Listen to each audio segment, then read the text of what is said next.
بسم اللہ الرحمن الرحیم۔ ہمارے معاشرے میں بہت ساری غلط چیزیں رائج ہیں۔ شادی بیاہ کے موقع پر، جنازے کے موقع پر اور بچے کی ولادت کے وقت میں الگ الگ موقع پر الگ الگ رسم و رواج ہمارے معاشرے میں رائج ہیں، تو ہمیں ان رسومات سے بچنا چاہیے۔ تو انشاءاللہ ہم قسط وار آپ حضرات کے سامنے الگ الگ موقع کے رسومات بیان کریں گے۔ سب سے پہلے ہم آپ کو بتائیں گے کہ نکاح کے موقع پر کیا کیا رسومات ہمارے معاشرے کے اندر رائج ہیں، جو کہ شریعت میں اس کا کوئی ثبوت نہیں ہے، اسلام میں اس کا کوئی ثبوت نہیں ہے۔ ان میں سے سب سے پہلا منگنی کی رسم ہے۔ تو منگنی کی رسم، منگنی کیا ہے؟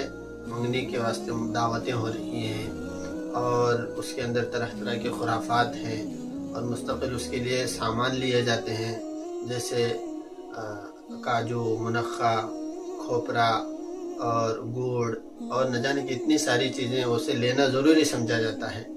آئیے دیکھتے ہیں کہ اسلام میں اسلامی منگنی کیا ہے۔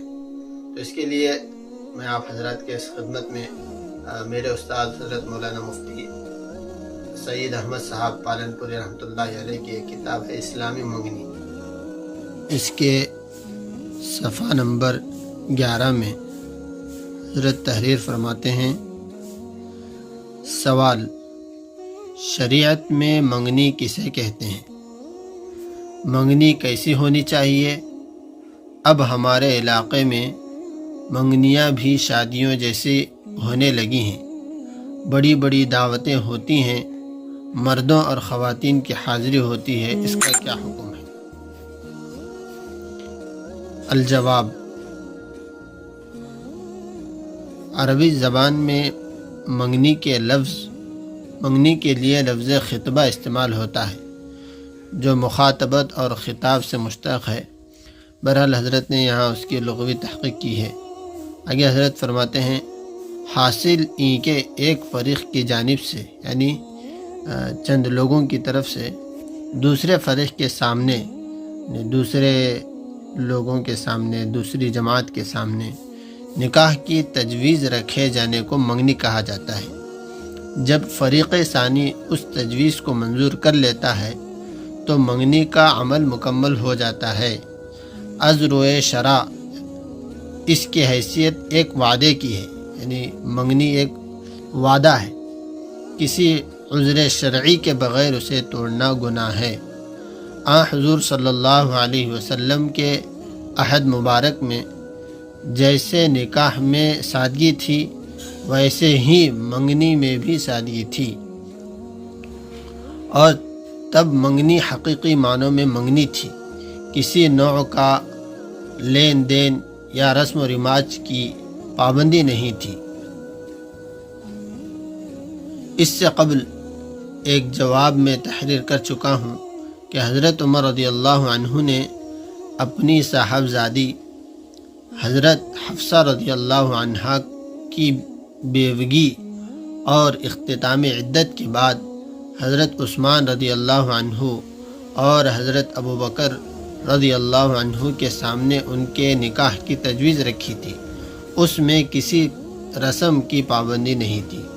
حضرت علی رضی اللہ عنہ فرماتے ہیں کہ حضرت فاطمہ رضی اللہ عنہا کے لیے پیغام لے کر میں حضور صلی اللہ علیہ وسلم کی خدمت میں حاضر ہوا۔ جب آپ کے سامنے بیٹھا تو خاموش ہو گیا۔ بخدا حضرت صلی اللہ علیہ وسلم کے رعب اور جلال کی وجہ سے کچھ بول نہ سکا۔ خود آپ صلی اللہ علیہ وسلم نے دریافت کیا: کیسے آئے ہو؟ کیا کوئی کام ہے؟ میں خاموش رہا۔ تب آپ صلی اللہ علیہ وسلم نے فرمایا: شاید تم فاطمہ کی منگنی کے کرنے کے لیے آئے ہو۔ میں نے عرض کیا: جی ہاں۔ البدایہ والنہایہ، جسے بإذن خداوندی قبول فرما لیا گیا۔ بس زبانی طور پر سب کچھ طے ہو گیا، نہ لوگ اکٹھا ہوئے اور نہ کوئی اہتمام ہوا، لہذا منگنی کے لیے سب کو جمع کرنا، بڑی تعداد میں مردوں اور عورتوں کی حاضری، ان کی دعوت وغیرہ شرعاً ضروری اور پسندیدہ نہیں ہے، بلکہ خواتین کی موجودگی جن خرابیوں کو پیدا کرتی ہے وہ ظاہر و باہر ہے، اس سے بچنا ضروری ہے۔ تو آپ کو معلوم ہوا کہ منگنی، موجودہ جو منگنی ہے یہ شرعاً درست نہیں ہے، تو اس سے ہم سب کو بچنا چاہیے، بدعت سے، رسومات سے بچیں اور سنت پر عمل کریں۔ اللہ تعالی ہم سب کو عمل کی توفیق عطا فرمائے۔ آخر میں گزارش ہے کہ اس جانکاری کو زیادہ سے زیادہ لوگوں تک شیئر کریں، لوگ اپنے دوست احباب کو بتائیں اور اس چینل کو سبسکرائب کر لیں تاکہ ہر آنے والی نئی دینی معلومات آپ تک پہنچتے رہیں۔ السلام علیکم ورحمۃ اللہ۔